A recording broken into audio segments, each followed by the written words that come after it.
Good evening. We present the news summary. President Uhuru Kenyatta has described his visit on Pralay as another opportunity for increased cooperation between Seychelles and Kenya. He was accompanied on the visit by President Ramkalawan, several ministers, MNAs, and district officials. President Uhuru saw firsthand the project to control sand erosion at Amitié. He also visited Vallée and also, and this was followed by a visit to Anse Lazio. And for some tourists, it was not to be missed opportunity to be photographed with the two presidents. The leader of the opposition, Sébastien Pillay, says it is important constitutionally for the opposition to meet with dignitaries visiting the country. He was speaking after meeting with President Kenyatta at the Hilton North Holm Hotel this morning. This morning we were able to discuss several issues, namely issues regarding constitutions and what's happening in other countries in Africa, and the importance of leaders in Africa coming together to protect the constitution to ensure that multi-party democracy continues to evolve and remains dynamic and vibrant, and there's no attempt to curtail free speech, to curtail freedom of expression. That was very important. The other issue was also to look at the areas which we feel as the opposition, Kenya and Seychelles can also benefit from having a mutual partnership. I took the call from what President Kenyatta said yesterday, in that what Kenya does best can also assist the Seychelles, and what Seychelles does best can also enrich what Kenya does. So I think this is something we need to learn and we need to focus on, because right now with what's happening in Europe, we all have seen how this becomes an issue for the rest of us around the world, even though the conflict is not our conflict. So we need to focus on what's best for our country and collectively see what resources can be brought to bear in Africa, perhaps, that can reduce the amount of problems that we have and the over-reliance that we have on the West, and bring things a little more closer to home. President Ramkalawan hosted a banquet in honor of President Kenyatta. The banquet was held at the Eden Blue Hotel last night. Present were First Lady Linda Ramkalawan, Vice President Abed Afif, the Cabinet of Ministers, a number of high-ranking government officials, and the delegation accompanying President Kenyatta. President Kenyatta reaffirmed his country's commitment to work closely with Seychelles in order to tackle issues that are affecting both nations. President Ramkalawan said President Kenyatta's visit to Seychelles attests to the importance that both countries attach to the relations that exist between them. We are neighbors by proximity, but more importantly, friends and partners by choice. It is therefore of crucial importance that our two countries continue to seize all available opportunities for the further strengthening and diversification of this very strong partnership. We have had wide-ranging discussions on many issues of common interest.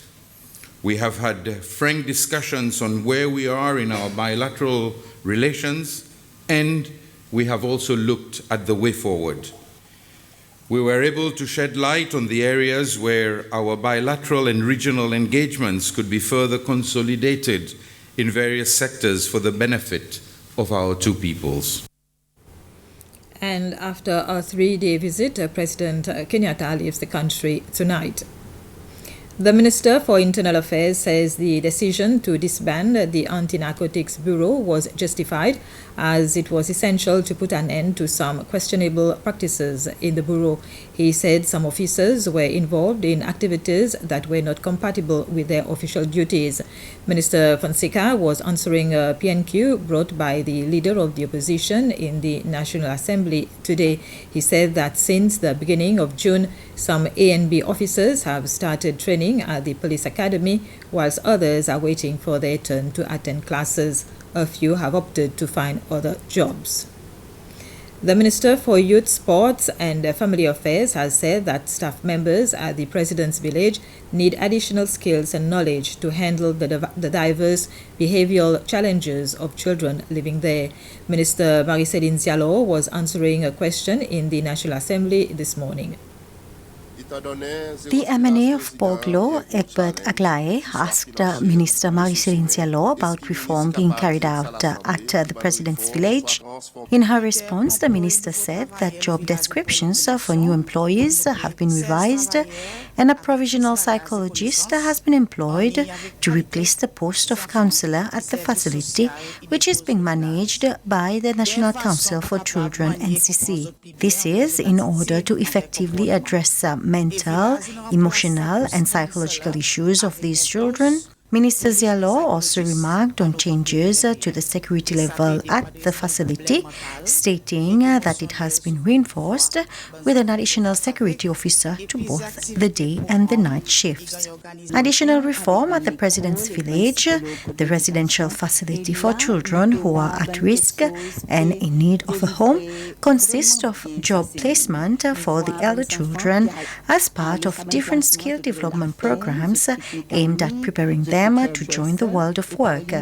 These programs are being undertaken in collaboration with different partners in the community and at the national level, including with members of the National Assembly.